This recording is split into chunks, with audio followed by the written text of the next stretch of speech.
Hey, big up to everyone locked in, man. I hope you guys are all blessed and well. Listen, top red ends yesterday didn't go down well, man, for most of the fans, bro. You guys were killing me in the comment section. Big up to Josh. I just saw his message popped up as I was going live, right? And he said, am I blinking like Isak, bro? Allow it, bro. Allow it. Big up to Florian in the building. GSC. I don't know if that's the right name, but that's how it's come up. Big up to Honesty in the building as well, man. Big up to everyone that's watching around the world. Hope you guys are all blessed. I've put a poll in the chat just to see how you guys are at, how you guys are feeling, stuff like that. I see Honesty about the stomach flu. Bro, the flu that I picked up was not normal, bro. I swear down. I'm not even 100% recovered yet. I'm not even 100% recovered yet. I swear, I don't know what man-made virus this is, but it's taking its time, bro. But I'm not 100% yet. It's been like 2 weeks, 2 weeks, and I don't feel 100% myself yet. So, is where is. Big up to Morris in the building. Big up to Christian in the building. LFC in the building as well. Wesley in the building. Who else? Who else? Who else? Who else? I think that's it at the moment. Big up to everyone if you're watching with your headphones in at work. Omar, if you're watching with your headphones in at work and all that great stuff, do that in it, man. But you might stop for a second because we got a jam-packed stream for you guys. We should be here for about an hour. It's me at the moment, but maybe Cav might be able to join. We'll see. But all good, man. Got some stuff to kind of talk about. But firstly, obviously, I'll check in with you guys, see how you guys are feeling and stuff like that. And then, yeah, man. What do I need to address? Hold on. What was it? What do I need to address, bro, when he's chatting about box office match with Villa, man? Listen, bro. As I said, it was top red ends yesterday, innit? That's all I'm saying. Liverpool can still win the league. I'm all good, bro. Appreciate you asking, man. As I said, man, I'm still recovering from this stupid flu or cold or wherever that virus is, man. It's just crazy. I don't know what was going on. But yeah, big up to yourself, LFC, Hads as well, Anfield Road and Christian. Big up to everyone in the building, man. But yeah, let me know how you guys are though, man. I weren't trolling. I ain't gonna lie, I weren't trolling, bro. I told you guys, man, listen, we're gonna have to go. Big up to Revenite. I told you guys we're gonna have to have conversations, be positive, man. Big up Ricky, bro. Big up to yourself, man. I told you guys, any transfers? Nah, not apart from I saw Brandon Johnson going to Crystal Palace. That's kind of strange, but it is what it is.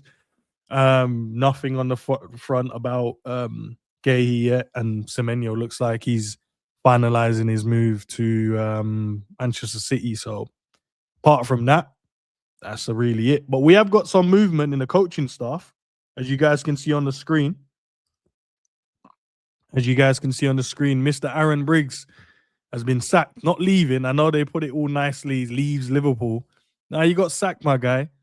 He's a set piece coach, and he has made us not be good at set piece from an attacking sense and not be good at set piece from a defensive sense as well. So I'm sorry, man. They gave him till Christmas, I guess. Made sure he had a Christmas party with the team and stuff like that and whatever. But then they just got rid of him. It makes sense. Because all I've heard is our manager complain.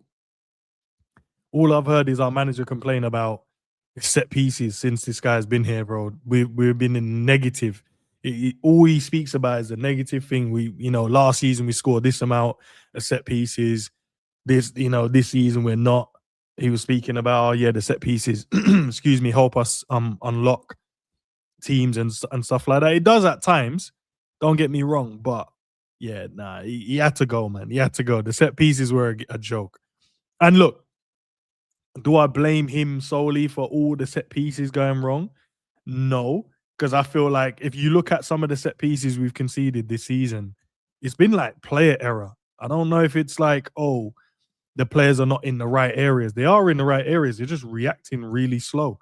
But I guess he had to go, man. But I don't understand. If we had someone else, why didn't we just get someone else, bro? I swear we only got this brother this season. Am I wrong in this, guys? Let me know in the chat. Because I don't really follow too much about their coaching staff, like Liverpool coaching staff like that. I I don't go in depth in terms of looking who's doing what. Maybe I should though, because maybe then I'll have a bit more information on guys like Aaron Briggs. That's why we've been dead at set pieces. But has he been here the whole time, or is it this season he signed and we're sacking him now? Yeah, this one here, bro. Yeah, Maka marking the tallest players every time's a madness.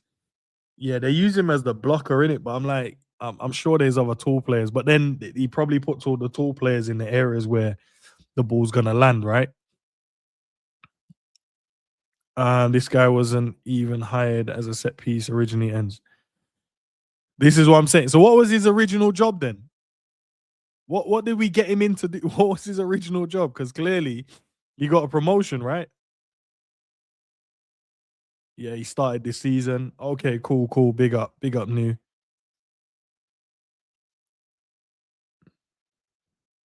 Yeah, nah, he's crazy, bro. Oh, he was. That's why I remember his face, but I was like, I didn't know this guy was a set piece coach. It felt like he was doing something else. So why don't we give him back that role? Or was he shit at that role as well? And we tried to give him a new role, and then he was shit at that one as well. Potentially, that's the reason. Development coach. That's crazy. So he moved from development coach to set piece coach, and then got sacked because he wasn't good at any of them. I don't know why Arne Slot took so long to pull the trigger, bro. This is what I mean about Arne Slot is going to be here for a long time, right? Because he's now doing the things right that most people, most fans would have said you should have done in terms of players that's not, helping or not performing. Drop them. Coaching staff that's not helping and moving in the right direction. Change them. And now he's doing it. So that's why I believe he's going to be here for a long time, bro. He's gonna be here and up until probably maybe even the season after, or maybe just see out his 3 years. Because I think his first contract was 3 years, wasn't it? He's had a year. This is his second season, so they'll probably give him next season and give him more players at hand. But our football needs to improve, and one of the things that we need to improve was our set pieces. And look, if they go out there and get someone that can help us improve it, fantastic. Does any of you guys know any good set piece coaches out there that maybe you've done a bit of research on that you want to throw their name in, and I'll go and have a look because we need someone, bro. And I don't even know, like with the set pieces. Obviously, you'll mark the zones where you know the ball's technically always gonna land. So you do that. You put your strongest headers in the middle, at the front, and at the back to make sure if they go long, there's someone there contesting. Near post, you get someone good there, powerful header, get rid of it. And if it drops in the middle, you need some people that can clear the box with their headers. And then everyone else, you got guys picking up runners from the edge of the box, stuff like that. But no, I don't think it's that difficult, but clearly it is, man. Clearly it is because all these teams coming up with these mad movements, 3 in a line, 4 in a line, running from the edge of the box, running from off the pitch. Like it's all crazy, bro. Yeah, we ain't gonna get that Nicholas guy from Arsenal, bro. He's locked in at Arsenal right now. There's no way we get. We would have to pay him. Do you know what? That's what big clubs do as well, though. Yeah, because I would do that if I was the manager right now at Liverpool. I would do that. I will ask his agent, like, "Yo, well, go on. Let me know in it." And then if he's saying, "Look, I want to stay," you'd be like, "Well, there must be some sort of package we can pay you for you to move and pay him that money." And pay him a nice little lump because not only that, because it takes away from Arsenal. So not only do we get it, they take away from them. So I would do it and pay him the money, bro, because then they'll start dropping off with their set pieces, and then we can gain that advantage. They lose out on that, and then bang, you already know they suck going forward anywhere as a team. So we take away the set pieces, and that's where most of these teams keep scoring these own goals from as well, from their set pieces. Right, who are you getting rid of? And I'd get rid of Gakpo and get Malik Fofana. He's a gem. Bro, Gakpo gets no love, right? Right. Why do you guys want to get rid of Gakpo so much, bro? You know he did sign a new long-term deal. He ain't going nowhere for a minute, though, Omar, right? Brentford's one, honestly, yeah. But ain't he their coach now? So he's their coach. You ain't gonna get him, bro. You ain't gonna step down. He ain't gonna step down from his job to come and just be a set piece coach at Liverpool Football Club. When he gets best of both worlds, he can coach a team and then move forward. Crap code, that's crazy, bro. Let's have a look here. What Christian's saying. 11 and 26 Premier League goals Liverpool conceded were from set pieces. Jesus, 11 of them. If we improve that on both ends, we'll definitely be higher up the table. Set pieces have been a major issue for timings. Now I hear it, bro. I hear it. It's been for time anyway, because I don't feel like we score enough set pieces as well, in my opinion. I feel like at times, like we meet a lot of the corners. We do get onto a lot of them, but they're always like or just over or directly to the goalkeeper. And then the odd ones where the keeper pulls off a mad save or someone clears it off the line. And then there's the unicorn one where we'll just bag two in a game and you're like, oh, so we can score them. But we're not really good at set pieces from an attacking sense as well, man. Like Virgil and these guys should be scoring a hell of a lot more. They're way better than most of these defenders and teams in the air. But for some reason, they just, I don't know, man. And the deliveries have looked good. I think Mo, when I've seen Mo come in and taken a few, they've been good. Soboslai, I've seen taking a few and they've been good as well. But yeah, for some reason we don't. We don't even have any invention though. Or even if we do, they're not even like, you know, when you're just like, this is so easy to read. They're gonna go near post, try and flick it on, instead of like movement and create chaos in the box. But yeah, it is what it is, man. But yeah, now look, he's lost his job, rightly so. I want to see who we now go out there and get to replace him, because clearly we need to move in the right direction and get someone that's really good. Because right now, what Christian's saying here, 11 of our 26 Premier League goals. That's outrageous. So teams are not even working hard to get the goals against us. They're like, just give us a set piece, give us a throw in, give us a corner, give us a free kick, and we'll make something of it. While we're there working our ass off trying to create goals and trying to score goals, playing with like 10 to 9 men because some people don't want to move and run. And teams are just like, yeah, just give us a set piece. It's outrageous, man. Let's move on to Liverpool versus Leeds. Big game, people. Big game. 3-3 last time out. We should have definitely won that game. 110%. We was 2-0 up. Ibu decided he wanted to go and he tried to go and block. He tried to go and block it. Smart from what's his name? Neto or Nato, or whatever his name is. Smart from him. He delayed the cross, got caught, went down, got the penalty. They scored it, and then they got themselves back in the game. But when we scored the third goal, when Soboslai scored the third goal, we should have saw that game out. I don't understand how we just allowed to concede that many goals against Leeds, where I'm seeing them this season struggle to score goals against other teams. To be fair, their run recently have been good. Calvert-Lewin has been scoring loads of goals, 7 goals in his last 6 league games, which is crazy. He's a man on form at the moment, bro, and we got to play them. But we're at home. We got the home advantage this time round. And we just need to fix up, man. We're going to be able to score goals against them. We are going to create opportunities against them. But we have to defend better than what we have been doing. And maybe sacking the set piece coach. It'll be funny sacking this guy, and then all of a sudden, like, Liverpool bag like 2 set pieces. We look strong, defensively from set pieces as well, just on the day. Because I don't think we'll get anyone in unless they're going to promote someone within. I don't think they're going to be able to get someone to come in straight away and be able to fix the issues. So maybe someone's been promoted, or they've just gone like, we'll figure it out until we can find someone good. Yeah, you're right. No, Leeds can score goals. They can score goals, but we shouldn't have conceded the goals we conceded against them. Let's be honest.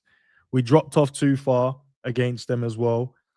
I don't know why we got nervous after conceding a goal. We just got all shaky and frail after conceding the goal when we should have carried on, because we were still winning, by the way. We were still winning 2-1. And then you just think, okay, just calm down. It is what it is. They've got a goal back. Fine, no worries. Relax. Keep moving the ball around and we'll create more opportunities. We didn't. It took them to score the second goal for us to pull our finger out and say, "Oh yeah, we can play again. We can go again. We can score another goal." And then when we did that, we just went all scared again and started defending like, "Oh my days, we can't lose this now." And that's I think when Liverpool play scared, that's we create our own faults, man. We create our own bad luck in games. I just think we just need to just carry on doing what we're doing. And then when we've got the 2-3 whatever, just keep going. Try and find more goals in the game. We can't try and it feels like 2-0 at the moment and we go, "Oh yeah, the game's won. Let's sit back and relax." I don't get it, man. But how are you guys feeling about this game, man? Is it a winnable game for you? Or are you nervous because the last time out we drew 3-3 with them? Calvert-Lewin being on form as well doesn't help because he probably will score. He probably will score. Let's be honest. He probably will score. You saying Jordan, the mentality is so low right now? No, it is, bro. I agree with that. But the problem I have with that, right? They're senior, like seasoned professionals. So you got Virgil, been here for 9 years, been playing at the top level, Champions League winner, Premier League winner.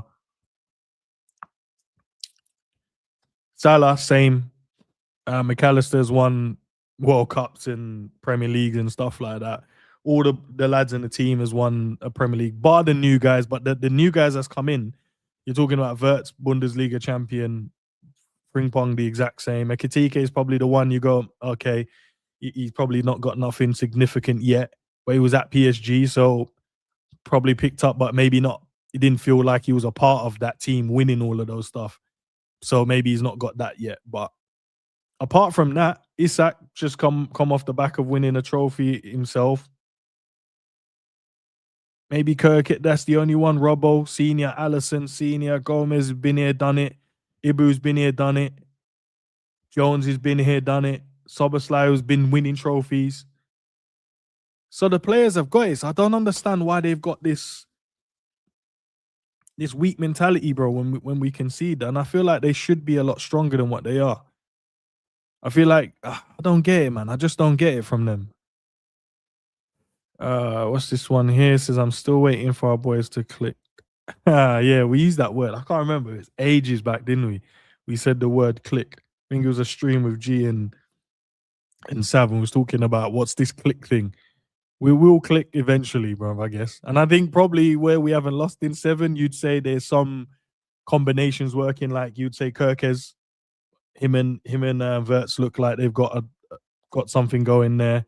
Jones looks like he's finding his feet in terms of that rotation there between him, Kirkes, Wirtz, Ekitike. Looks like that's working. The right hand side, I think fit Bradley or fit Frimpong, you can call something there as well. Soboslai, I think him and Bradley was fine. I think defensively down that right hand side we've been okay, but I still think we need to be more. I think it's just a pattern of play, isn't it? Our pattern of play isn't there yet. There's nothing that we look at and go, okay, that's Liverpool. That's a bit Liverpool. But yeah, nah. Where you get your Predator? It was online, bro. It might have been on TikTok, I think. I can't remember. My missus got it, so I can't. It might have been on TikTok Shop. One of those ones. Let's see. Honesty, we're gonna win because Leeds are good at their ground, but not so much away from home. Just playing our game and win and move. On to the next one. Game at a time. One game at a time. Yeah, I know. You know what? Leeds, yeah, you're right. They haven't been good on the road, right? But at the same time, they are playing against our Liverpool team. So our Liverpool team on the day can have a clean sheet and smoke a team. But also on the day, our Liverpool team can make hella work out of something that shouldn't be hella work. Because let's be honest, bro, we made hella work out that we made hella work out of Wolves when we didn't need to. We didn't need to. Even though I watched Leeds play with a low block, there was so much space to go and cause so much more problems to them. And then we just decided to just drop off and chill and just allowed them back into the game. So yeah, now I'm with you on that, bro. One game at a time, and let's see what we can go. But we just need to be a little bit better, man, as a team. Hold on, let me get this one. AR, do you think that we will smoke anyone this season?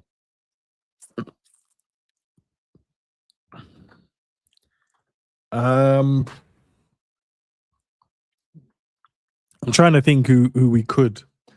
We've had opportunities to, but we've taken our foot off the gas. I think Bournemouth we could have that first game. We took our foot off the gas in that game because you could see that once we started playing again, we could have just scored as many goals as we wanted. To be fair, I think we will, but I can't think of the team that we could smoke. Maybe like a team that leaves like massive gaps in behind. The Marseille game will be interesting because they play good football. Yeah, they do play really good football, but they do leave themselves exposed. So that game could be, obviously we probably will concede, but yeah, no, I think probably them. We could score a few against them because there'll be space in behind. Frankfurt we did to an extent. We could have scored more against them as well. But yeah, in terms of a Premier League team, if that's what you're asking, I don't know, bro. I don't know. One maybe I don't know which Premier League team because we seem to just take our foot off the gas when we can smoke these teams. Why didn't Salah play for Egypt yesterday? I'm not too sure. I haven't been watching the AFCON at all. So I don't know. Maybe they already qualified or the game was easy for them. So they probably thought rest him because they're in the knockout stage now, aren't they? So probably that's the reason why. But in terms of Leeds though, guys, man, where are they sitting in the table at that? Hold on, let me double check where they are in the table.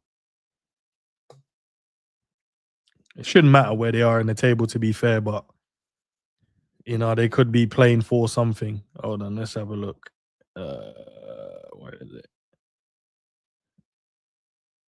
They are sitting currently 16th in the table on -7 goals, but they've got 20 points. 20 points. Fairs. They're on 20 points. Yeah, man. But look, let's go and have a look. Let's go and put the team out. So you guys help me out real quick. Let's put a team out for this game, man, because I want to. Oh, let's go here. Who should we put out for the game? So Gakpo's back fit. Bradley's back fit. Oh, let's get Cav in. Cav come in at the right time. Come and help sort the team out. Big up, Cav. Big up, bro. You're right. Yeah, just here waffling with the people, bro. That's all. But yeah, no, it's the chill zone. It should be in the disclaimer. I feel chilled. I swear that. I don't know what's in my tea, but I do feel chilled. There's nothing in there, by the way, people. I'm just saying. But look, I'm here. We're looking at the team in terms of what we could set up against Leeds. I don't know if you want to add something to it before we go into it, but I was saying to the guys, look, we should have won the last game. It was 2-0 up. Ibu gave away a pen, but we're still winning. We then dropped off, allowed them back in the game 2-2, but then we found our way back in the game, slide to make it 3-2. Yeah. And then from there, you think, go on and win the game. You know what I mean? Just defend well, man to a man, work, and when we get the ball, let's look after it. And for some reason, we just didn't. We get flustered really quickly. I think it was New or one of the guys in the chat said about the mentality. And I was trying to figure out, like, why is the mentality of our team so bad when we've got so many senior heads in there that's been there and done it for season in, season out, that understands the pressures of the Premier League, Champions League. Obviously, I don't with the new players, but the new players, even with Frimpong and Wirtz, they've come from a winning side. They've come from a team that's won the Bundesliga, that's won the cups there as well. Ekatike is probably the only one, but I mentioned about the PSG situation where he was there, so obviously he would have won trophies, but he might not feel a part like he was a part of winning those. So you can exclude him. Isak just come fresh off of beating us for a cup. So Barkerkes, everyone else in the team who come, Soberslai's come from winning environment. Gravenberch's come from a winning environment. So McAllister, he's come from he's won with us and won the World Cup, so he's come from winning environments as well. So I don't understand the mentality of our boys sometimes where they just start feeling sorry for themselves and drop off and allow teams back in. I think the word that you just used then was environment. And you spoke about the players and what they've come from, but let's look at the environment they're in right now. I think that Liverpool as a team and as a fan base in general, we have lost our identity. Yeah. And I think that comes to fruition in these moments you talk about when you say, why can't we hold a lead? Why aren't we the team that's when we're one ahead, going 2, 3, 4 ahead, trying to kill teams off, things like that? Because we're lost in our identity and our approach. For so long, we've been managed by Jurgen Klopp, and his whole thing was that you work hard, you fight for everything, you respect your opposition despite wherever they are in the league, but you work hard, you fight, and you battle for everything, and then you get the results from that. Slot comes in, has a different approach. Yes, you still work hard, you fight and stuff, but actually you start to now take your foot off the gas, you put your foot over the ball, you take the tempo out of the game, you control. Yeah. And that worked last season in moments. The football could be described as boring, but it was enough to get over the line in what was a pretty, I'm not going to say poor league standard, but not the best we've seen over the years. But it's gone too far in that direction now into this season, where it's, we talk about being champions, and champions have that know-how. They have that coolness, calmness, how to navigate through a game, through a season. We did that through control and slowing tempo. But actually now I think we need to go back the other way. I think actually now we need to go back to a club that's humble enough to go, we can't control anything, so let's fight for everything. Yes, we're picking up injuries, but forget that. Whoever plays, you need to go out there and scrap for every battle, win every duel, every first ball, second ball. And you just need to go back to basics in that respect, and then the ability will shine through. You need to earn the right by playing good football to then be able to control games. That's the next phase. That's how you become champions, is your football's so good that then you get the experience of winning games and how you've won games and stuff. And Liverpool just need to humble themselves and go back to basics in a lot of ways, which we've kind of done by putting midfielders in there and being a bit more defensively solid, and players that are more likely to run around the pitch and work hard and cover their teammates, things like that. So we're doing it in a certain respect, but we're just not at that point yet again in this development to be able to hold on to a lead, it seems. Or if we're 2 goals up, that should be a comfy place, but it ain't for Liverpool. It ain't for this side, and that stems from the environment, the identity, and where we are. I'm not going to say we're lost, but we've been in free fall for the best part of this season, and it feels like now we've just kind of landed, and we've just got to start building again. And I think that. I mean, hindsight's a great thing. I do think it's a good approach that we've started to select the team that we have. Szoboszlai will come back into the team. He'll offer that energy, that work rate and stuff, but that has to be the foundation. A clean sheet has to be what the minimum, the aim is from the off, and then go from there. So for me, without opening the conversation up too much, I don't think we're going to be a side this season that I think we will improve, but we will not get control in games. We will not be a team that when we go a goal up, you think, yeah, solid. Liverpool will see this through. I don't think we're going to be that, because that takes time to work up towards, even despite having good players. So I think that we're going to see good moments from Liverpool, but that control ain't going to be there. And then looking into this game now, that Leeds, the likelihood is it's going to be a very similar type of game. Liverpool can score, they can score. The difference is we're at Anfield. Yes, they won't have the crowd that they had behind them in the last time, but even still, every team knows that if you play against Liverpool, you will get a moment, you'll get a period in the game where if you can build momentum, they'll crumble. And that's really disappointing to say, but it's the reality of where we are, to be honest with you. And I wanna let me shift to that. I wanted to ask you about this because I was speaking about it with the guys before you jumped in to do with the game as well. So we sacked our set piece coach today.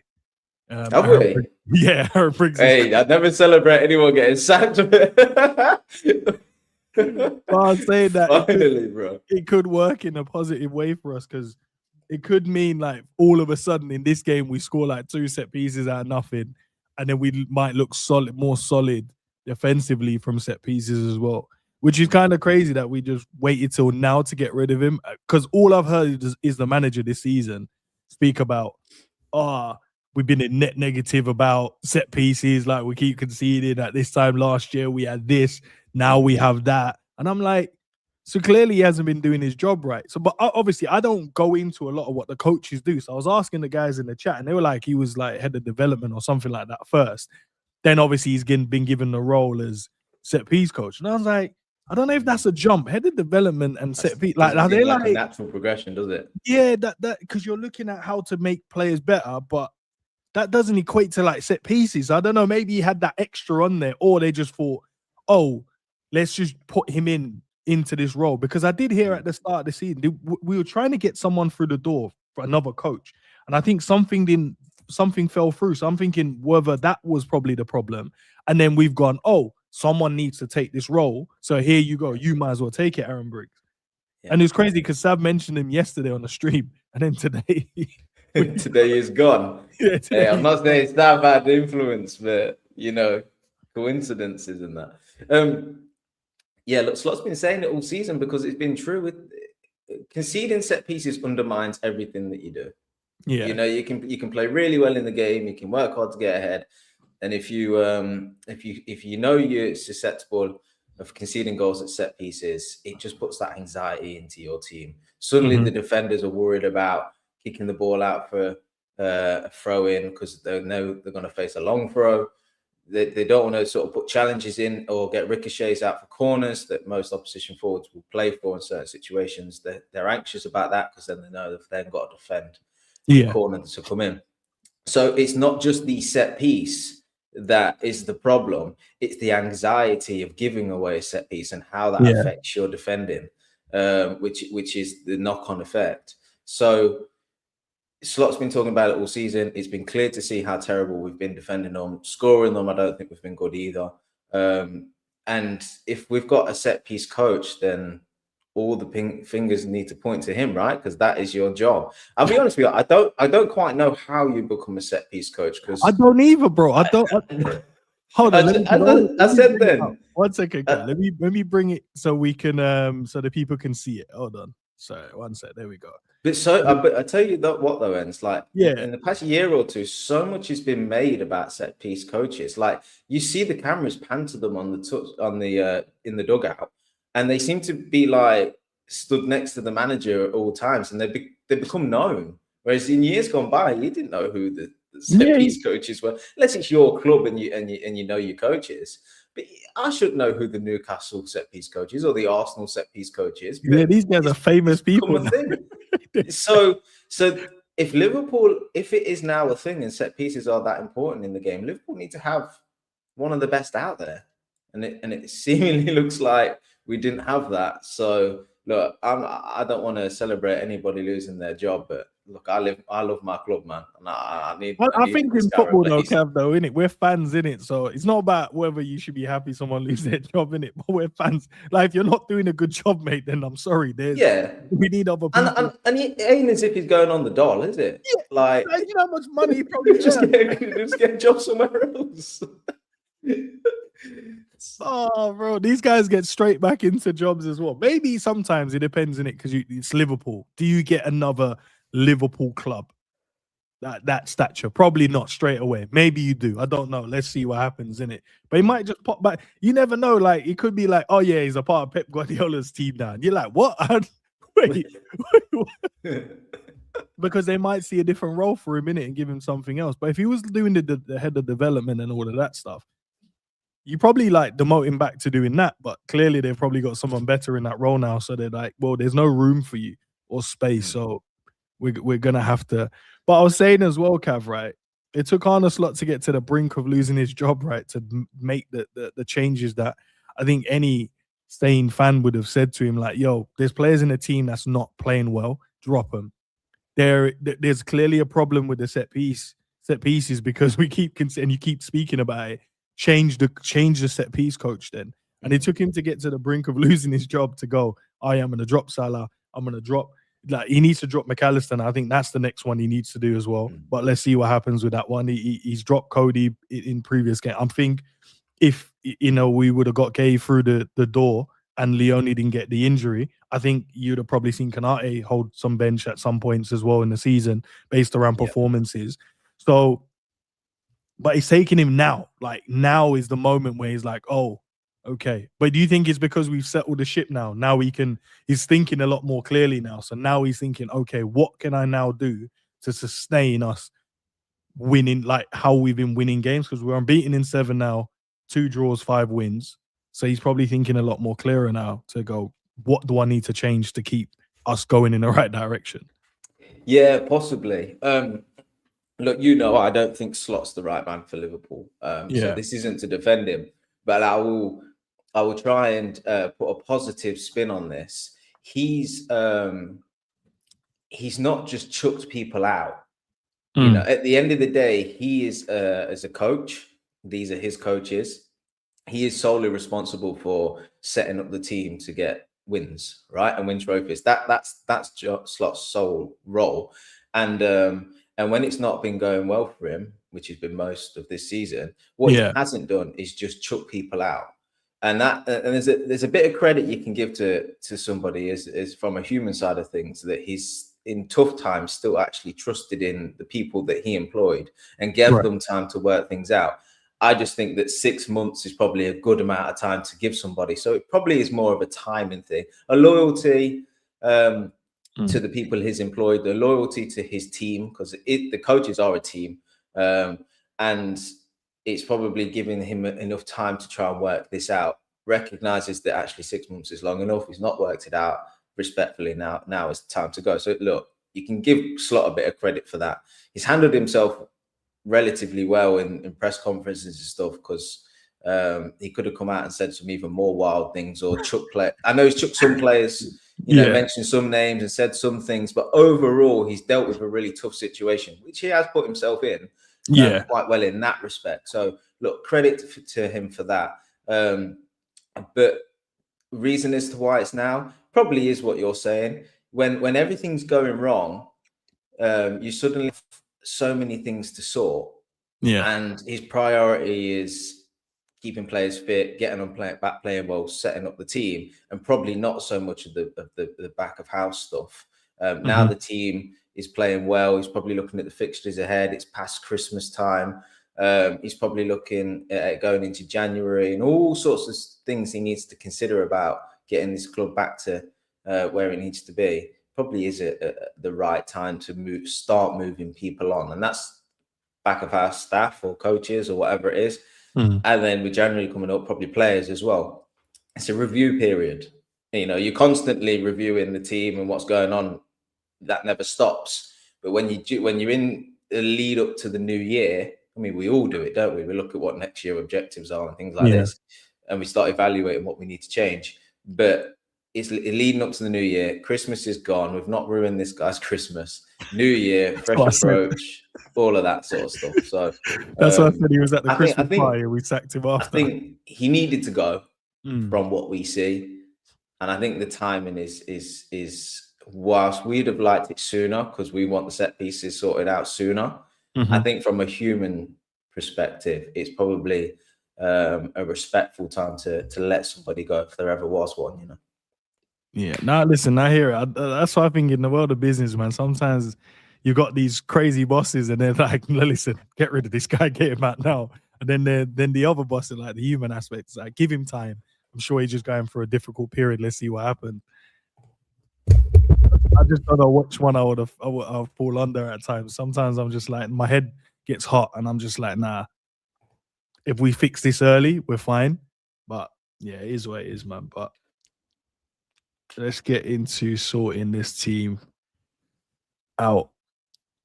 Big up to the chat, by the way. I hope you guys are all good and listening and enjoying the stream, man. If you are, I appreciate if you drop a like on the video.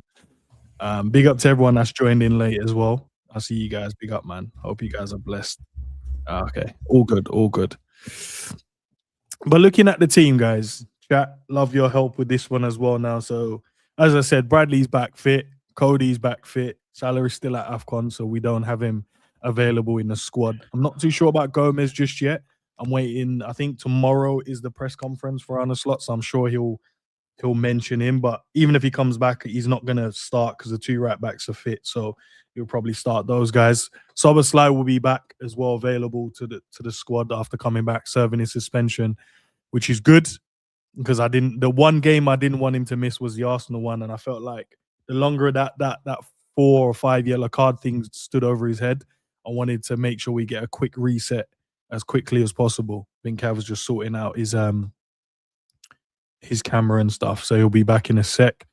In terms of the lineup, then team, bro, why don't you guys throw up a lineup? I'll go through you guys' lineup, and then I'll wait for Cav to drop back in, and then me and him will throw up a lineup that we think should start the game, and maybe in terms of how we should set up going into the Leeds one. So you guys throw up your lineups. I'd love to know how you guys would approach this game in terms of the team you'd pick.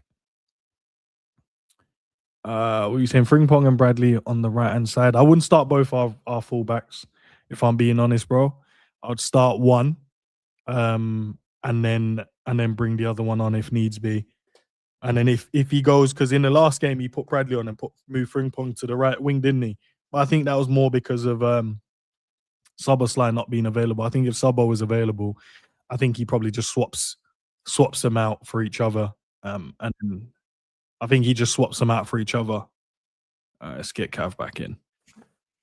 Excuse me. Apologies, bro. No. Go on. My headphones connected to my iPad next to me, and I've got Football Manager on. I just started hearing whistles and chants and all sorts. I didn't know what was going on. No, I was asking the guys while you were out to throw their team in, to see what team they'll start, and then we'll go through our own team and see what we do. So Honesty is going with Ali, VVD, Kanate, Frimpong, Curtis, Grav, Flo, and then in a 10 Sabo, right wing Cody left. Right wing Sabo, sorry, Cody left, and you go up top. That's not a bad team as well. Rustin, we've gone with Ali, Kirkes, Ibu, Verge, Frimpong, Curtis, Ryan, Verts, and Dom, Hugo, and Chiesa up top. So you've probably gone with the diamond then, or 4-4-2. Probably the diamond there. Pops AB1, always, man. Kirkes, VVD. It's crazy because I think if I asked this question maybe like 4 weeks ago, Kirkes probably doesn't start at left back for any of you guys' team. I'm looking at all the guys' team, right? Who's not started Kirkes? Okay, maybe not. Start Gakpo left wing, Robbo left. Okay. So apart from one so far, from what I can see from everyone's starting team, everyone would start Kirkes. But Cav, let's put a team out, man, to take on the mighty Leeds. The mighty Leeds, right? Alisson in goal. Do you know what I was watching a podcast and I should have remembered the guy's name. It's probably in my list, right?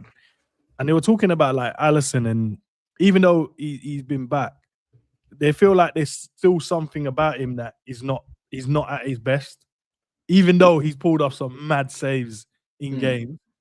Where they're like, there's certain things that maybe it's because of the goals we keep conceding, and it just, you know, when you're trying to look for anything to kind of blame on the goals, you're thinking, all right, defensively, maybe the goalkeeper could have done better here and saved that. Maybe it's the type of goals we're not keeping clean sheets. But do you think he's dropped off a little bit? Not mad where it's noticeable, but enough to where Liverpool look a little bit vulnerable, where before it used to be like, well, even if you get past Verge, you ain't beating Alisson. I think he's been fine. I think if we're having a conversation about Alisson's form, it's because we're looking for things really, rather than actually things jumping out at us. He's had a couple of moments where he does it like once a game. He'll just go to spray a ball out wide and he just kicks it off the pitch, and you're like, what's going on here then? He's cut out the Trivela passes, which is a positive. He's not flicking it over people's heads anymore. But you say that. Who? It was not in the last game, but he came out for one and he shimmied past the guy. and then he I don't know. Oh yeah, no, well, I know edge of the box where Edge of the box, he and he just came did out. the Who whole was it again? Brazilian thing and tried to. I think he Was it tried to nutmeg Spurs? him, but he didn't. I Yeah, think he tried it to was make him, you Spurs. I know. think it was Spurs. Yeah. No, I think he's been fine. I mean, yes, we've been conceding goals, so obviously you've got to look at the goalkeeper as well. And he is an experienced keeper that should be marshalling his defense probably a little bit better. I don't think he's been sort of commanding his area as well as we probably have seen before. Especially in this period where you know that set pieces we're weak from. You'd like your goalkeeper just to come out and just swallow everything up and clear everything and get his hand to everything. Difficult because he's always being marked, but I just think there's a few moments where he could come out and just help the team out in them Team a little moments bit better, innit? Yeah, you know, the goal that we conceded against Wolves, I mean, the guy heads it down and he just reacts and pushes it straight into someone's path. It don't look good, but you can't really criticize him because he's just reacting. You know, he can't push that out or anything like that. So I think he's been fine. I think he's been okay. Just one or two moments where he could do better, but yeah, he's still been usual alley and digging us out in moments. Yeah, some of the saves sometimes, man, it's just unreal in it that he pulls off. The two centre back partners, bro, it's literally these two, and they've been fit all season, which has helped. But at the same time, there was moments at the start of the season you'd have probably taken Virgil out, you'd have taken Kanate out the 11, but we haven't had the reinforcements needed to kind of to do that reshuffling at times. I think if, as I said earlier, I think if Gay would have came in, Leone would have stayed fit. I think the manager would have probably did a little bit more rotation in there.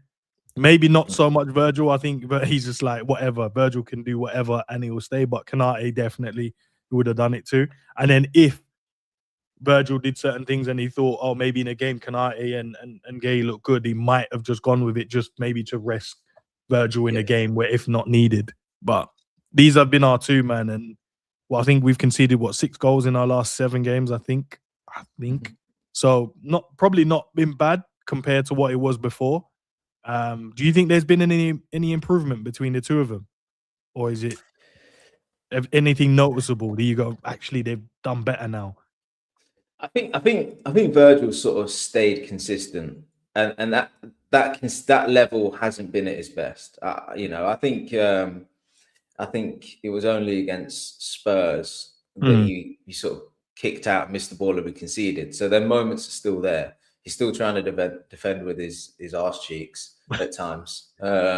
So, and these moments didn't happen against Wolves, but you know, ultimately you take them 1 or 2 moments out of the game, and overall he's a solid defender, and he's been consistent in that level this season. Kanate's been up and down, and I think that he had a really bad patch, but actually the past few games I think he's been fine, to be honest with you.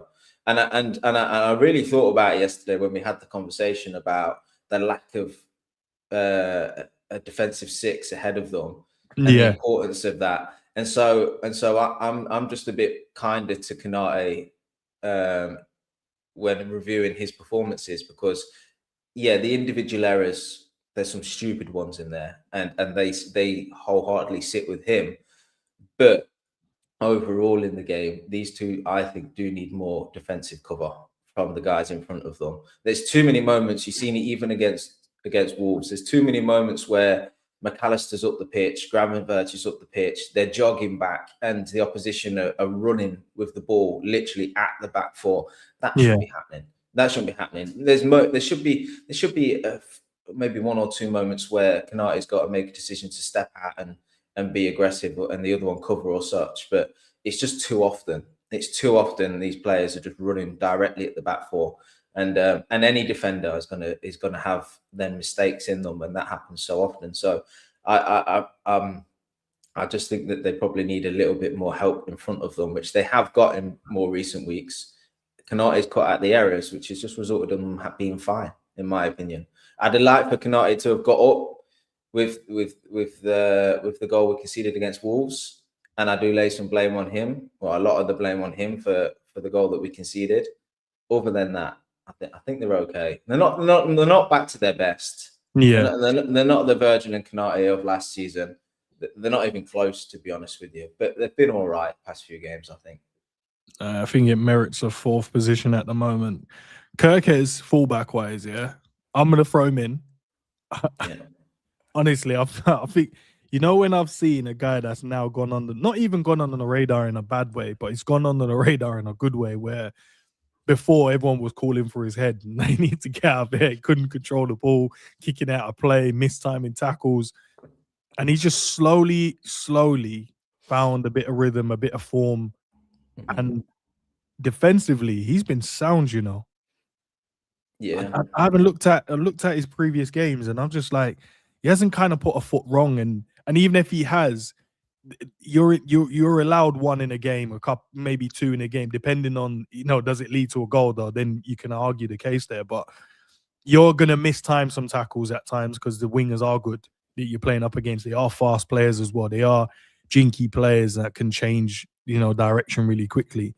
The only thing I would say for him, he just needs to work on his delivery, because clearly he's crossing from a deeper angle. He's not going too much byline and then cutting it back. He's crossing from a deeper position. I just think especially in the Wolves game, he just kept hitting the first man. And he was just like, if you beat the first man, there's, potentially a moment there where there's a bit of chaos in the box and we could probably get something from it. But overall, like, he's gotten better, man. He's gotten better, which is kind of crazy because we didn't expect him to. Felt like he's going to be, overwhelming for him to play at Liverpool, especially where we've had Robbo for years, and he's held the standard so high for you to come in to fill those boots. But he's done so so far, because even him speaking about playing consistent games and getting used to playing 3 games a week and stuff like that. It's the managers trust him now. The manager has so much trust in him now because Robbo can't even get in. Yeah, and warranted as well. I agree with you. I think he's been really good the past few games. He still had that one. He has that one moment in the game where he just goes 100% diving in, like, just no matter what, I'm diving. This guy just skips by. And in the last game, he had that moment with that tangle on the floor where he's just scrapping for everything. But he has been, since he's been here. It's not been down to a lack of effort at all. Why we've sort of criticised him a little bit. It's just that calmness and that reading of the game and just picking your moments and stuff.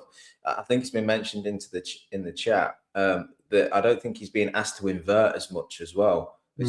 Which we called for ages ago.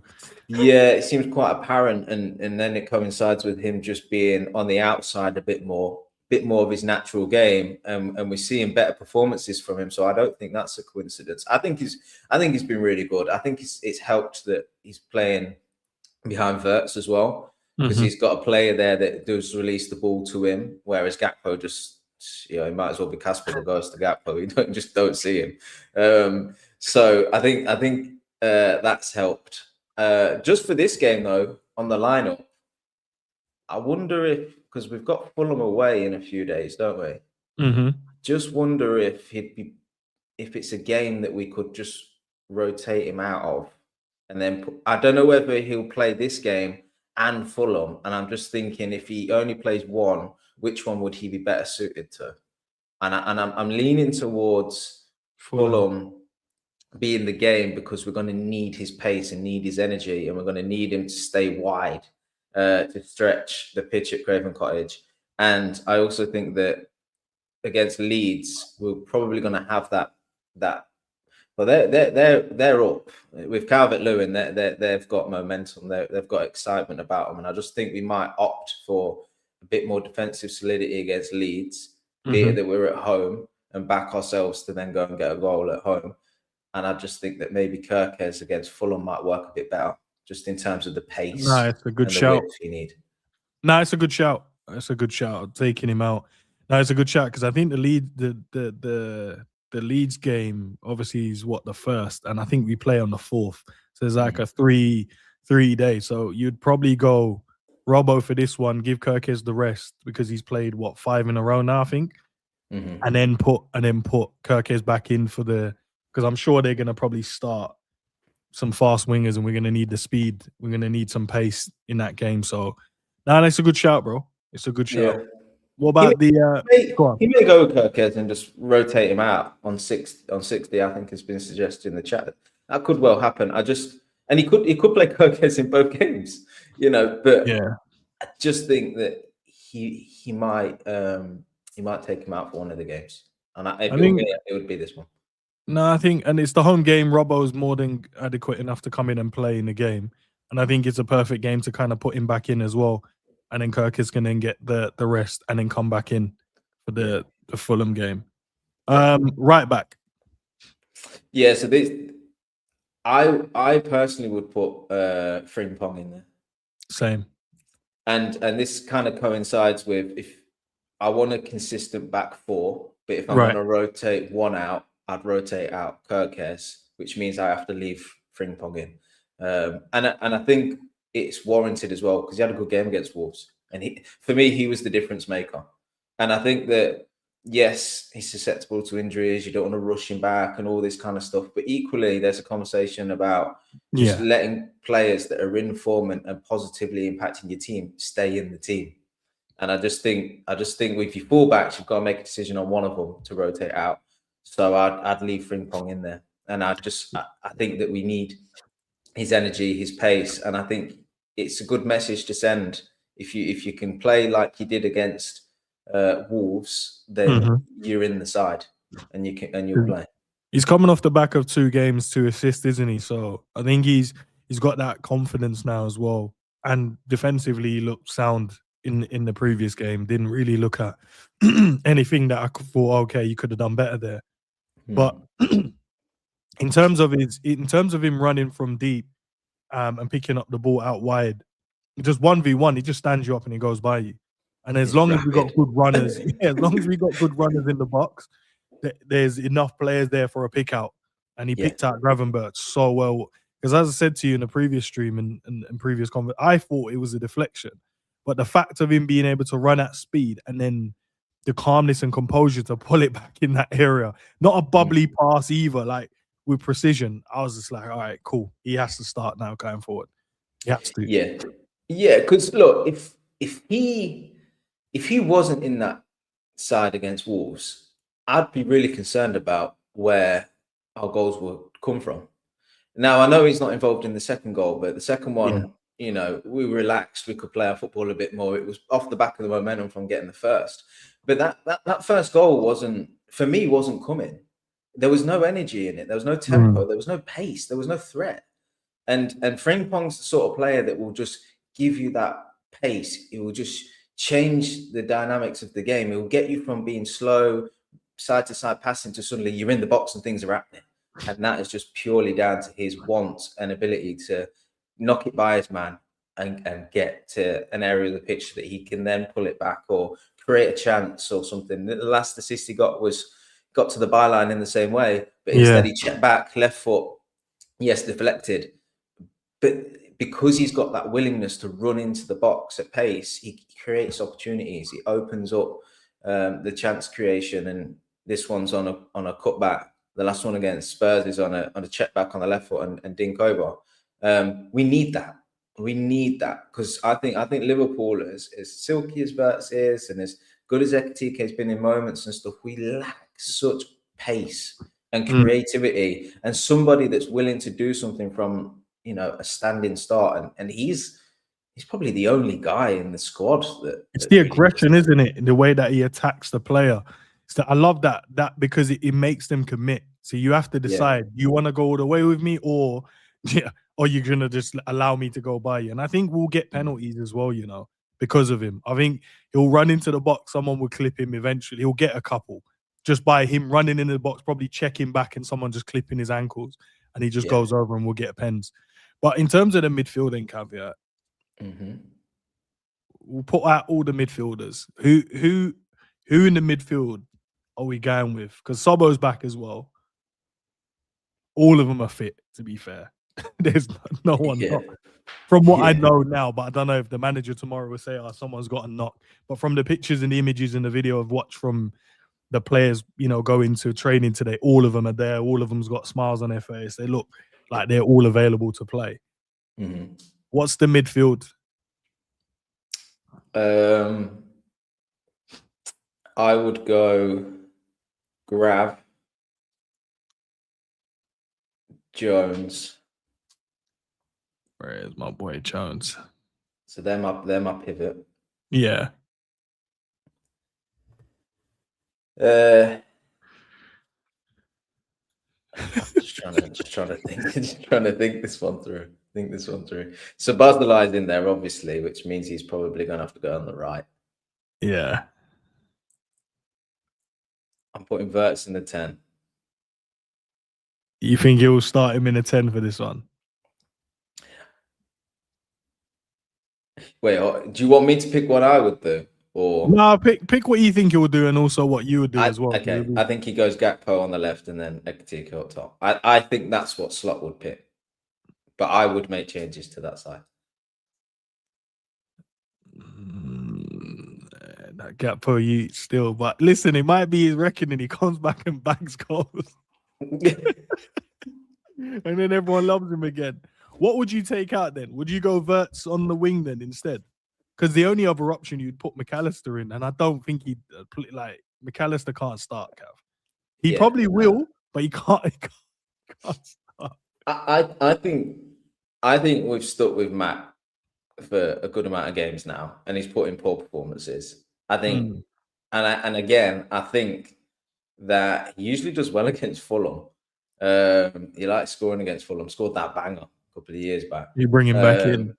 But again, I just think we're all trying to predict how the games are going to go. Yeah, and I just see Leeds being a bit of an end-to-end affair. You're going to need runners in there. You're going to need to match their energy and things like that. Match don't give you that. Whereas against Fulham, even though we're away, I think that they're more inclined to sit back, tighter pitch, and that probably feeds into what McAllister can do a bit better because he's got to do less running. So if I'm choosing a game to pull him out of, I'm pulling him out of this one because it's the next immediate game, and I think he needs to be told, look, these performances ain't good enough, so you're out of the team. But then also put him back into a game where he can then, prove himself again in a game that he should really be good in against Fulham. So I would go Verts in the 10.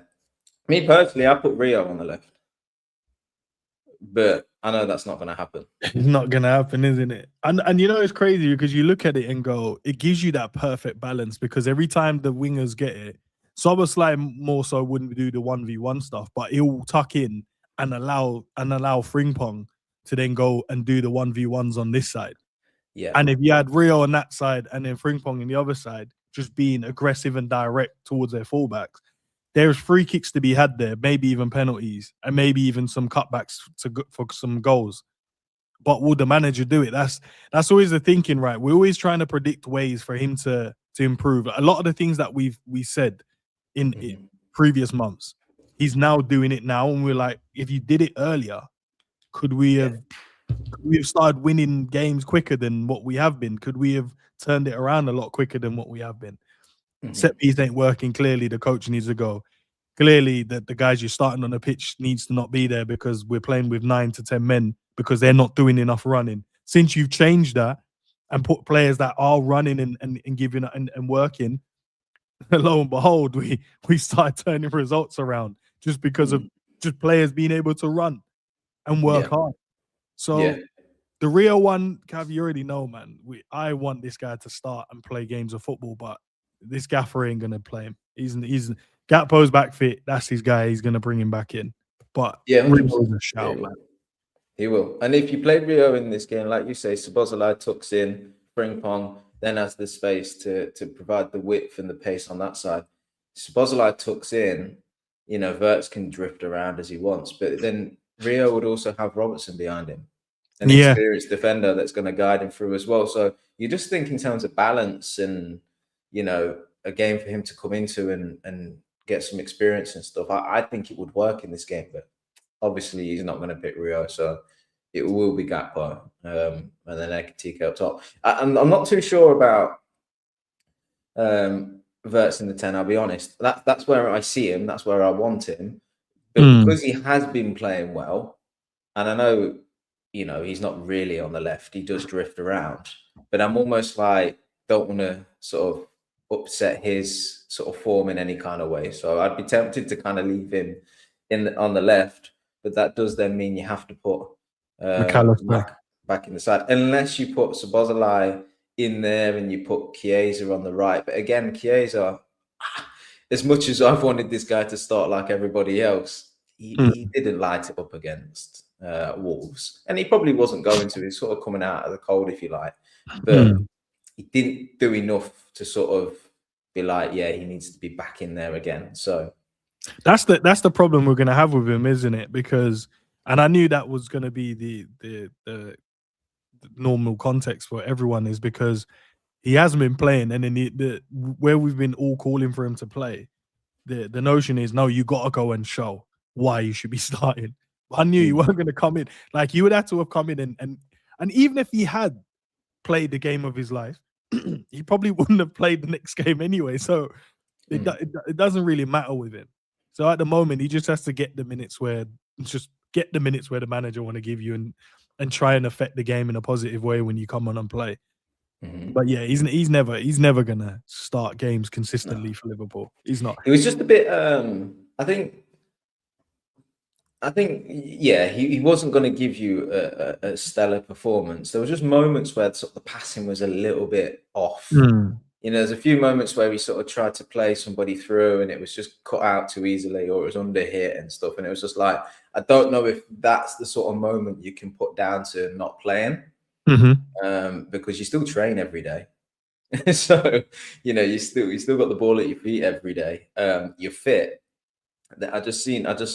For me, he sort of gave the ball away in moments where I'm like, that's too easy. If you're running at people and you're not quite as agile, or you know, you're running at people just being dispossessed, I'd be like, okay, I kind of get that. But it was more the passing that disappointed me from him. I'm like, I can't accept you giving the ball away that easily. But maybe that's me being too harsh. Maybe that does come with playing more, but that is what it is. We are where we are. No, it's not harsh. It just is what it is, bro. It's just the expectation is if we've been calling for you to start, you kind of have to go and perform. That's how it is. If you think that you should be starting for this team, every time you get the opportunity, you have to just go and show the manager.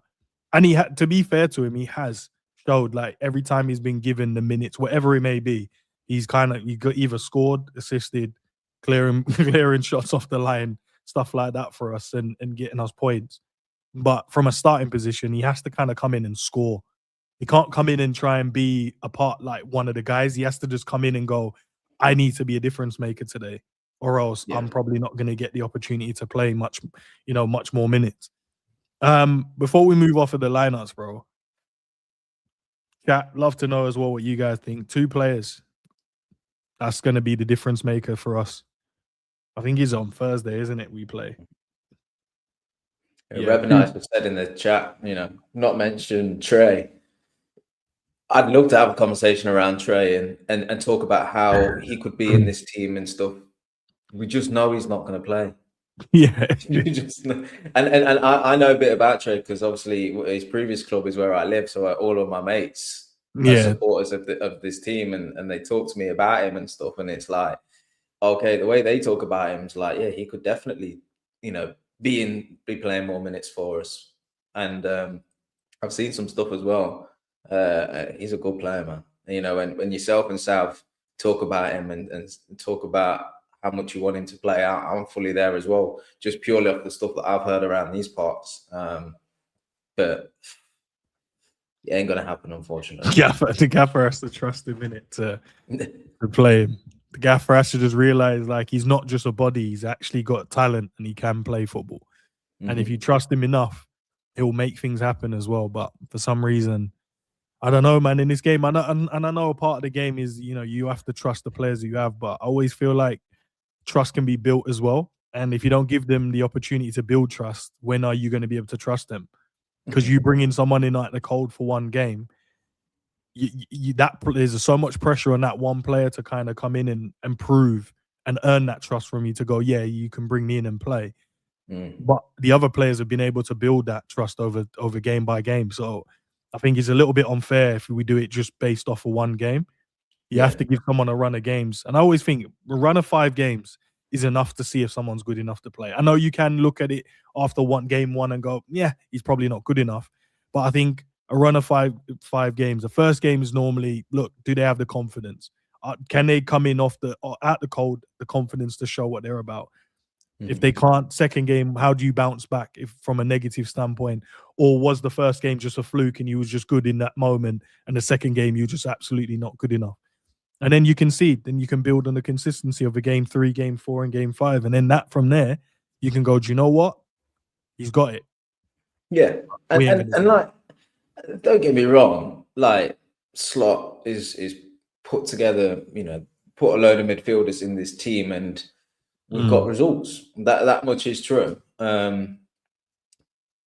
But we've watched the games and we've seen McAllister literally have no impact in any way. So I then just think, well, if you go with the same lineup and just pluck McAllister out and put Trey in, how much worse off are you really? Yeah. By that theory, you should still win the games, right? Because the oppositions are of the same level. Yes, of course, different teams. The rest of the side is pretty much playing without McAllister. So if you were just replacing with somebody that may come in and do something, then, how much worse off are you? And I think then, you look at a player like Trey. I know he is a different player to McAllister, but I just think, why not? Why not give it a try, That's kind of my mindset, but the manager isn't there, and I think it might hinder the progression of players even thinking of coming to Liverpool from, trying to sign these young gems from the other teams in the Prem, from their academy, and then trying to give them a place where they feel like they can come in and grow and become better players. But if they're looking at, Rio and Trey and seeing, well, they're not really playing. Yes, they are in the first team. Yes, they're on the bench most weeks, but are they coming on and being able, given the opportunity to play, or they're just there at the moment, just basically making up numbers until we sign a Gahey and we sign another winger. Say if it is Barcola or whatever, we sign. Once we sign those two players, these guys, they don't make the bench now. They don't make the bench. Yes. So because we've seen it under Klopp, we've seen the likes of Bobby Clark play. I'm sure he started a few games for us as well in the league. We've seen McConnell come in for some minutes. Kumas not so much, but there's been youngsters that he's sort of thrown in there because we've been bare on numbers, which we are at the minute, and it's almost like, look, if you're gonna make it, now you need to go and show it. And they come in with that fearlessness. They come in with that youthful sort of energy, and actually that has usually a positive effect on the rest of the team, because they're like, they see somebody in the side running around trying to make things happen and whatnot, and you have to match that level. I mean, all that being said, they've watched Szoboszlai run around like all season, and no one's matched it really. But just getting youth into the side and having that fearlessness, it can be a good thing when you're in a moment like this. If you're not going to trust them, then there's no point having them around, because all you're really saying then is, I'm only going to put you in the side when it's a cup game, right? Yeah. We're already out of one, or when I really need to. But the truth of the matter is, when that situation comes and you really need them, they've not got the environment to thrive, because the players are so injured, so out of form, and then you're chucking this youngster in, not just to sort of fill a gap for you or show what they can do, to save you. And that's not fair. That's not fair. And, that's why we've all been so frustrated with, Rio being chucked on in the last sort of 5 minutes of games. It's like, that's not, you're literally, you're not saying to him, right, go out here and show me what you can do, and, see if you can build on, the start to your career and things like that. You're literally throwing him out there and saying, I need you to find me a goal. You're like, Jesus, that's not fair on these youngsters. Not even an arm around the shoulder either, bro. Just go, just go out there and try and score, bro. That's it. And the thing is as well, like, Leeds, yes, might be a tough fixture at home, but you've got enough experience, enough leaders in that side, that if you put a Trey in, right, and if after half an hour, 40 minutes, you're thinking, damn, no, he's like a fish out of water here. This is we've chucked him in here and gave him that trust, but it's just too early. He did the game too much. Make a sub. Yeah. Make Make this. the sub. We aren't going to be 2-3 goals down because Trey's in the side. Yeah, Yeah. it's true. It's true. So why not? And look, I'm only saying this because I want the youngsters to be given a go. I think they can bring something to the team. And clearly, if you're going to keep playing McAllister, there's a position there that you can just rotate him out for. If it I was the agree. team was playing so well and you couldn't get people out of the side because they're all doing brilliantly, I get it. It is what it is, isn't it? Yeah. Yeah. There's probably a handful of players that can't be dropped. I think most of the team can be dropped based on the way they've been playing all this season. But I was saying, Cav, who's the 2 players you think as well that needs to be the standouts or gonna be the standouts to help us get a victory tomorrow from the 11 that we've picked? Well, it's Verts is the standout name Yeah. because he's just that good, and he's getting better and better, and he got his goal against Wolves. He should have got an assist as well. When you're looking at players and scoring goals and where that's going to come from, you land with Verts, don't you? Yes, Ekatiko's good as well, but you just think in terms of chance creation and controlling the game and linking things up and stuff, it's him really. So, and I think the second one though, Cav, needs to be Gravenberch, for me, because I feel like in this game, I feel like we're gonna gamble because I feel like they're gonna go into a low block, and I think they're gonna gamble. And I think if I change this slightly, I think a lot of what's going to happen is he's going to be the one sitting here trying to break up everything, trying to stop counterattacks. I feel like he's going to be so important to this. Curtis, we know, is going to do he's going to try and control the tempo of the game. He's going to drop in a lot of the times, receive it, turn, and then try and open the game up. And as you said about Verts, he's going to be important in terms of from a creation standpoint. He's probably buzzing after getting his first Premier League goal. And obviously Sabo back with the energy. But I think his job is going to be important because as soon as we start pushing up the field and then we go into this diamond where Kanate is doing the wide areas and Virgil is there, he's going to have to stop and nullify anything they're going to try and do in there. And I think if he can win a few of them, when they're trying to do the little 1-2s, he can nip in and win it. I think that's how we're going to stop them. I think he's going to be vitally important for me in this one. Yeah, there's a lot of things we need to get right to beat Leeds because I think they play with a back 5 or a back 3 or whatever. But what that really means is that they're going to try and attack the flanks and deliver balls into Calvert-Lewin. So the fullbacks and Szoboszlai and Gakpo have a real job on making sure that they sort of cut that out. But then if they are going to, I think what Leeds may do is they may put like an Ampadu to sit on Verts. They could do that. I think they might even go.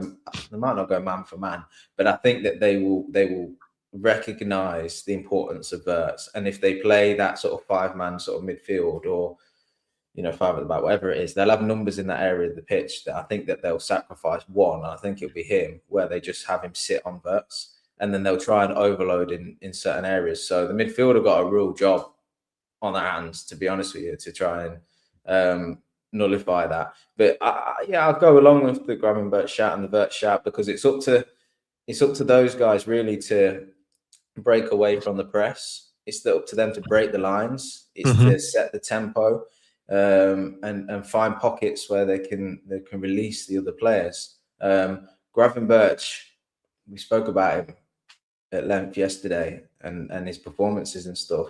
He's got a real job to make sure if that ball goes up to Calvert-Lewin and it doesn't matter whether Calvert-Lewin wins the header or Virgil wins the header, just make sure that when that ball lands, you're on it and not them. Because if we don't win that knockdown, then we're just inviting the pressure. We're just inviting, and at Anfield, the crowd will go quiet with the anxiety around. And it's all about, I back Virgil and Kanate to win the first duel, but it's about who wins the second or when that ball lands. And more often than not, Gravenberch is going to be in them areas where he needs to make sure he's efficient and he's recovering the ball and he's setting us on our way. I want to see him, receive the ball and turn the press as well. Not seeing that in a couple of games, and transitioners from playing out from the back to really progressing up the pitch, and get the ball the forwards and stuff as well. So we know purely because of his ability, but also the position he plays on the pitch. When he plays well and he's that press resistant, it's transformative to the side. Yeah, it does. Massive. Get Cav back in. Score prediction then, Cav. Chat. What's your score prediction? It's a big. We need them points, man. We need them points. You know what? All this being said, it'll probably just end like a low scoring game or something, because we've already had the 3-3. So you expect the same, but football usually doesn't work like that.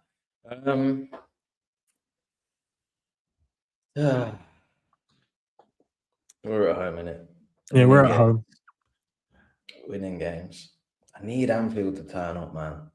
I need Anfield to turn up. I know the players need to play better football. I know we need to see more but we need to get Anfield back to being a fortress and just help the players out. We'll go 2-1. 2-1 Liverpool. Yeah, that's the one I had in mind as well. Do you know, actually, I'm gonna go 3-1 this week. I'm gonna go 3-1 to the Reds. I think they would have learned a lot from the previous game, and we only literally not long played them as well. So they would have learned a lot from that game and we were up in the game and we decided to take our foot off the gas. And I think because it's so fresh in their mind, they're gonna be like, let's not make that happen again. Let's make sure we go and see that game out. I think Leeds are going to probably try and approach it the exact same way. They're going to try and defend the first half, see how they get on, and then they start put on their wingers or their tricky players to try and see if they can get something depending on what the scoreline is. Because last time it was 2-0 and they thought, okay, let's see what we can try and get at the game. But I think if Liverpool can try and get themselves in a positive position, maybe even 3-0 up, I think when they do go and make those attacking changes, then even if they do get one, I think we'll have enough to kind of see the game out after that. But we have to find ourselves in a good position. We're at home, so we got to play better than what we did last time, man. Yeah. A lot of the chat agree with you. A lot more positivity in the Liverpool fan base nowadays. There's two draws in there, but most people predicting the Liverpool win. And look, I hear it because we have got results of late, but an early goal is important. He's seen it against Wolves. The minute we scored that goal, there was a bit of momentum there and we had something to build on. Yes, it dropped off and I don't think we were good in the second half at all. But I do think that we need to score first. Who do you think gets the goals for you tomorrow? Not tomorrow, the first. But I mean, it was Thursday, I think the first is. Ekitike. Didn't score last time out. He's due a goal. He's overdue now. Scored 2 in the Leeds game, didn't he, last time out as well? So yeah. I think TK. He'll get the other one, man. He'll get the other one. Probably Cody. I was thinking Cody Gakpo scoring. I'll go 3 individual scorers. I think Ekitike, Wirtz will score, and Cody. I think those are the guys who'll get, and I think Calvert-Lewin will get the goal. He'll get the goal. If he scores, that's 7 in 7, right? No, he's got 7 in 6 at the moment, so he'll be 8 in 7. 7 in 6. What's the record? Is it Vardy that holds the record? I think Vardy's got 11 and 11 or something. Yeah. And realistically, like, a Liverpool side playing well should dismantle Leeds at home. Easily. Do you know what I mean? Just dismantle Leeds. But, we ain't a Liverpool side playing well. So just for everyone, those are our next fixtures that we got coming up. So our next 5 fixtures. So all the Premier League games, so 4 Premier League games plus the FA Cup in there. So we'll probably see Rio against Barnsley, won't we? That's probably when we'll get to see the Wonder Kid play. But those next 4 games, man, when does that land? That lands on is that the 17th? I think it is. Yeah, 17th of January. So I was saying we'll revisit that conversation about where we are in the table. Because I'll tell you, if Liverpool pick up what 12 was that 12 points, 12 out of 12, and we're closer. We're in touching distance, Cav. That I told you on the We 20th we'll won't. have the conversation. Um, We're we either going to be won't. closer or further away, Cav. That's there's only a 50-50 chance there, innit? And I'm thinking the more positive side that we're going to be closer. I think they drop points tonight against Villa, and I think we'll beat them as well. Yeah. Look, I'd love to share the optimism. The truth of the matter is I can't look ahead of the next two games. I'm looking at the way we're playing, and I'm thinking, can we beat Leeds and Fulham? I shouldn't even be asking myself that question as a Liverpool fan. Can we beat Leeds and Fulham? But genuinely, like, do I think we'll beat Leeds and Fulham? I think we drop points in one of them games. I think we win. I think we win one and we draw one. Honestly, I just Fulham away is. I told you the other day. I was listening to a few things about that fixture and look ahead. People saying that's a gimme. It ain't. Craven Cottage ain't a gimme. No, it's not. Especially for us as well. You know, they are missing a few key players, in it. Bassey's missing. That's big as well. That is big because he played well against us, especially.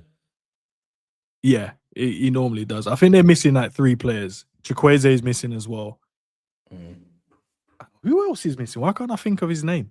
Oh, well, I didn't know that. So look, we'll get 6 and 6. They're at AFCON. They're at AFCON, isn't it? So yeah. No, we'll be fine, man. We'll be top of the league come Burnley. No, we won't. I don't know about we'll still be a point off even if they lose their 3 games, innit? No, honestly, Ens, I swear to you, right? We beat Leeds, we beat Fulham, right? And if we go to Arsenal and win, I don't know what to make of football anymore. I swear to God, I'll be reevaluating everything. It won't be in the crew, bro. That'll be, but I think we can. Honestly, that's what I said. The 20th. I don't know why that date came in my head in the first place, but I'll make sure I'll try and get a chill zone again on that day if we can, and get all the guys on that we had. We'll see. Either we're going to be further away in the dust, or we're going to be like 4 points off. And then if you're 4 points off, we're in the title race. We're in a race then. That would be stupid. I mean, Liverpool have no right to be 4th right now. So if we end up back in the title race, I'm gonna have to reevaluate what actually makes a good football team. I might even be slotting because clearly this guy knows stuff that I don't. Am I looking at the game all wrong? Like, I don't even know how we're 4th, to be honest with you. I don't even, and that's what I'm saying. The points weren't too far. It's just that we couldn't win games of football, and it just makes you think now. The Leeds draw, the Sunderland draw. All we had to do was just win those games, and they're winnable games. We're 2-0 up in one, and then the other one obviously was 1-1, and we could have lost in the dying minutes. But we had chances in that game to win it as well. So did they, but we should have won that, man. And that would have been an extra 4 points, man. It would have been 6 points off the top. Yeah, but that's what losers say though, Wins. Arsenal, when they miss out on these titles, they probably look back at fixtures and go, if we'd have just held out for another 5 minutes, we'd have won a title. That's what losers say.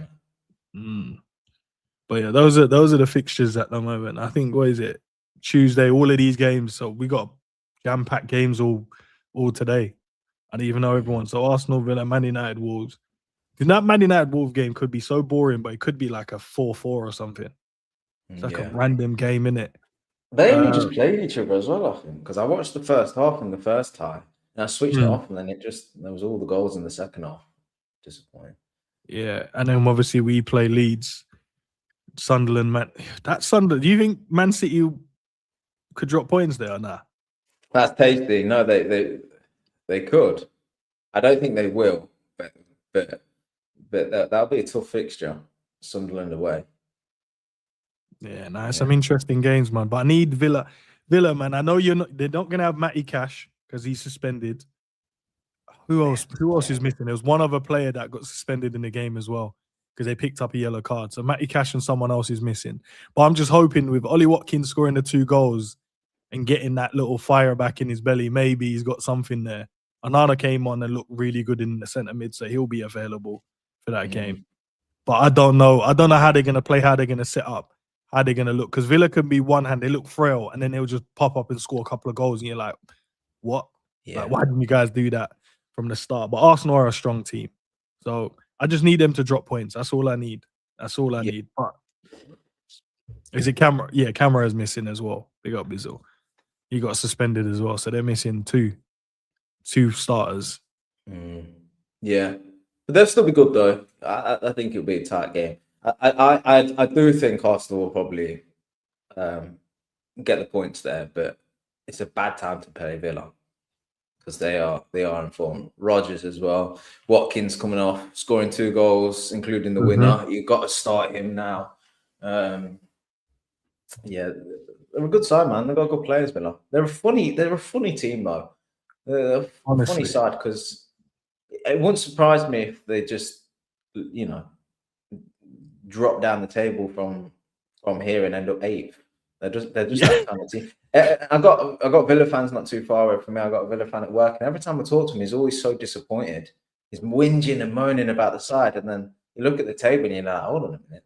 But that's the league, though, isn't it? And that's the time of the year. If you have a good week and win 3 games, you shoot right off that table. That's why I said, Cam, by the 20th of January, it should be. Have a good month. Have a good month. We might be back in it. Have a good month. A couple of draws with a couple of other people, and we can pick up the points we need to pick up. Because especially the Arsenal game, it's a 6-pointer, isn't it? You take points off of them there, and I'm talking about a win. You put yourself in a good position to. Not only that, it helps Man City, obviously, innit, if we win, but it draws us closer. And then when they play each other again, that makes that game a bit more interesting. Because after this time, we've already played Arsenal now, and then it's just City next. I think we play City in February. So, and we can try and figure out a way to beat them. Because obviously they smoked us last time.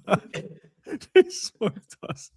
But hopefully by then we have a fit squad. We come into the game with, in a better position. But we're 4th at the moment.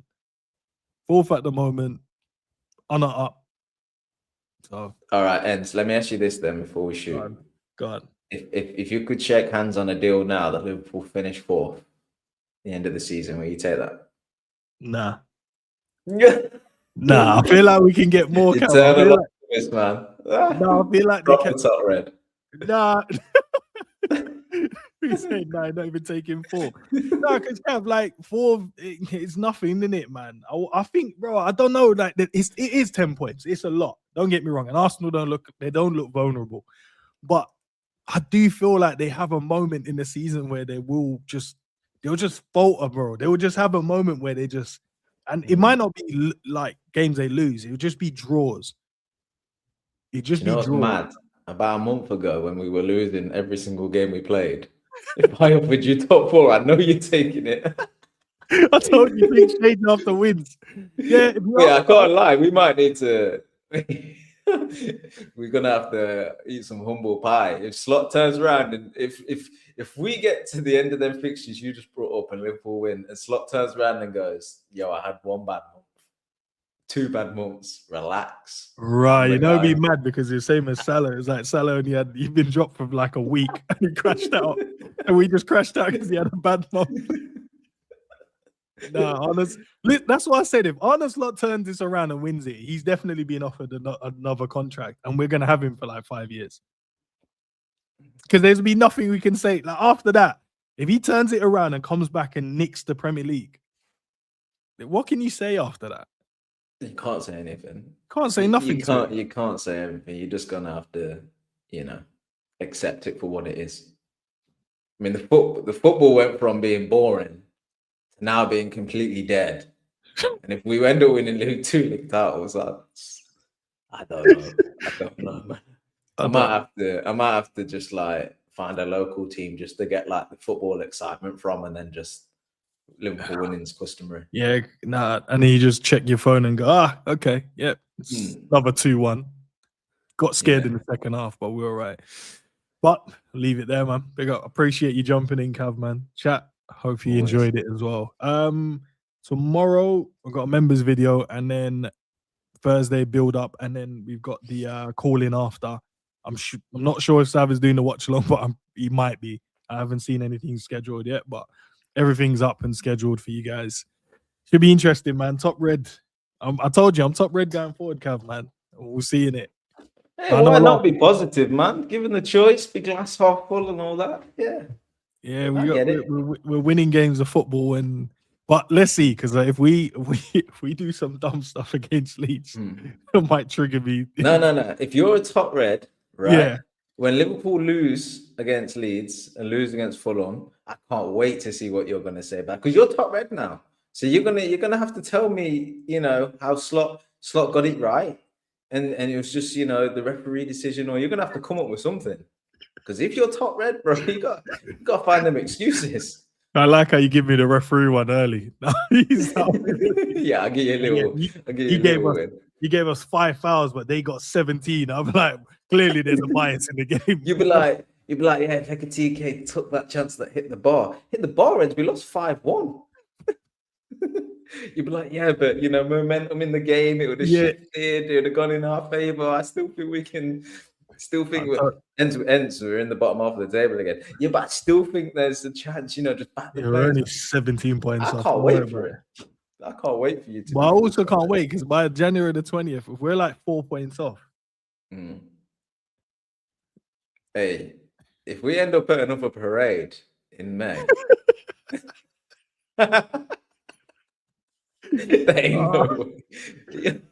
it's crazy, because the city's probably not even planning for a parade right now. The city would descend into chaos, trying to get barriers out down the streets, reschedule bus routes. Because at this point we now, we didn't expect this winning it on the last day.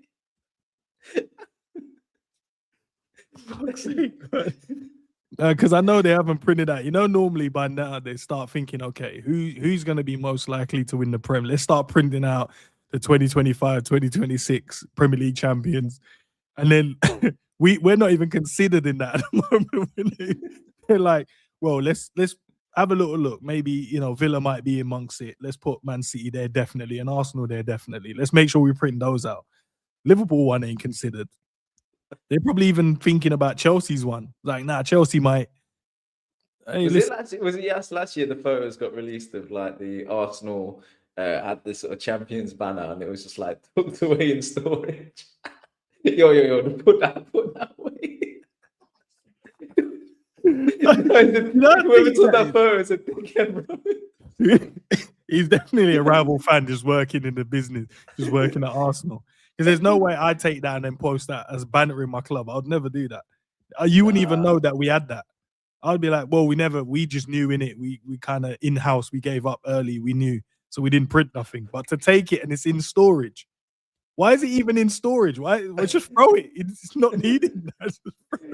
I tell you what, if Liverpool somehow, by some miracle, win this league, right? The images we could just get this, get it out of storage, dust it off, just re-put it back on. That'd be crazy, bro. AI will be going wild. I can't lie. The AI videos and pictures will be wild. But it is what it is, man. But listen, guys, I'll catch you guys soon. Big old Cav. In a bit. Peace. Oh, it's a long day.